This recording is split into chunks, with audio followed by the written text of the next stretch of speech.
Alright, so one more example. When you have a question like this, we're thinking of this in the context of our unit circle as a tool to find out some values for our trig ratios. Right? So I've got that sine of x is equal to negative 3 on 5, and that cos of x is greater than 0. So immediately I'm thinking, hey, I know that I'm looking for tan of x. I know that's opposite over adjacent, right? And I know that sine of x, well, that should be equal to opposite over hypotenuse.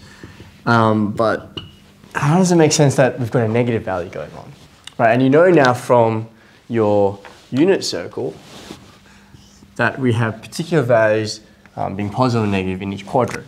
So I've got all stations to central, so I know that if sine is negative, right, has to be one of these two, and cos is also positive, that means I'm working in the fourth quadrant over here, right? So you have two options in the way to approach this. You can either say, all right, let's just ignore that sine for now, and let's construct our triangle as we normally would. So if sine of x is x, my angle, opposite over hypotenuse, so 3 over 5, right? I'm looking for tan of x. So I'm looking for opposite over adjacent. Don't have that. A little bit of Pythagoras will help you out there. This is actually a famous Pythagorean triple. We can work out, we call this side a squared is equal to 5 squared minus 3 squared. So a squared is equal to 25 minus 9, or 16. So a is equal to 4. Take the square root of both sides, and you're taking the positive case. So normally, then tan of x would be equal to opposite over adjacent, or 3 over 4, but you're actually working in the fourth quadrant, right? So to satisfy these requirements, we can just put a negative in there, okay? To understand that more within the context of the unit circle, because the unit circle is a great little tool which helps us understand why these kind of things occur, right?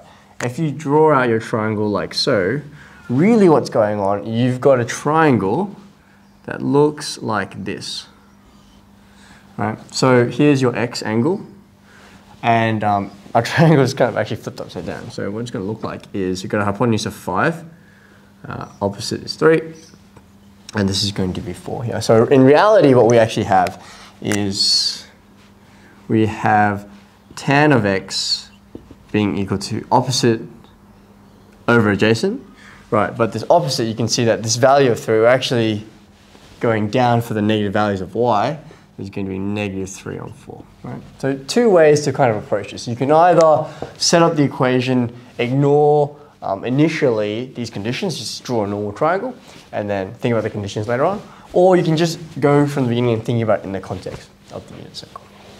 That's how you approach a problem like that.